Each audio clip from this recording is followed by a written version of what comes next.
I think one of the purposes of the flood was to wipe out that lineage, any of those things. Right. So then that wouldn't have happened if that were the case. And I think verse 4 plainly tells us how they got there and when they were there. It's whenever the sons of God did that. So to answer your question then directly, like the Emim and the Zamzumim and these other giant groups, I would look at them as like different tribes or different clans of the Nephilim. So if you think of Nephilim being like an overarching term for giants, and another one that seems to be used that way in Hebrew is Rephaim. So it talks about Og, the king of Bashan. It talks about how Og was the last of the Rephaim, and so it seems like he's the last of the giants, at least of that group. So that word seems to mean giants, or maybe it is just to a tribe of them, because we have Goliath a little bit later on. But yeah, then those other groups, Emim, Zamzumim, those would be, and Anakim. The Amorites are also described as giants, but way much further in Scripture, back in Amos, talks about them as being giants. So those are all clans or tribes that would be considered Nephilim. Wow. Okay.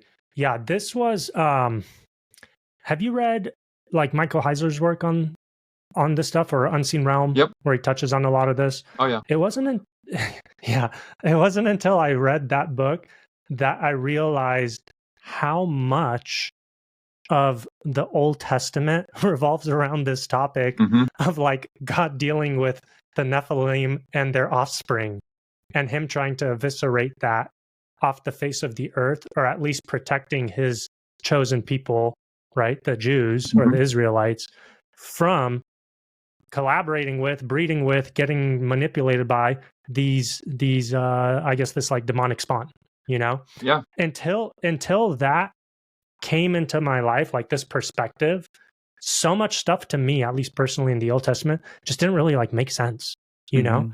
Or you come to the conclusion that God is just this vicious murderer, like he commands his people to go in, slaughter men, women, children, animals, salt earth, like eviscerate entire people groups, you know? And that's one of the accusations against Christianity, is that, oh, your God commits genocide. He commands for genocide. And until I understood the concept of the Nephilim and how it applies to the Old Testament, and that it's everywhere, I was like, people kind of have a good point. Like, some of this stuff's pretty messed up in here. You know what I mean? But then once you realize, like, oh my God, these are literally demonic spawn that God's trying to eviscerate off the face of the earth. And some would say that that's why God sent the flood, was to eviscerate this in the first place. And then after the flood, when he uses his people to go in and like Nephilim hunt, you know, God's not doing that because he's genocidal. He's doing that because if these things take root again, he's probably going to have to flood the place again.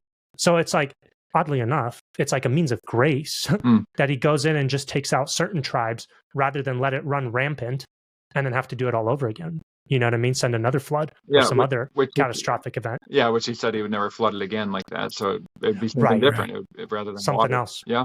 I would definitely tracking with what you said. There's more to it than just that in Genesis 6. I mean, obviously the people are very wicked and violent as well. The Bible tells us that. So, you know, some people say, well, if the angels did this, how come the people are being punished? Excuse me, it says every thought of man's heart was only evil continually. The whole world was filled with violence because of man, that all flesh had corrupted its way on the earth. They're pretty bad too.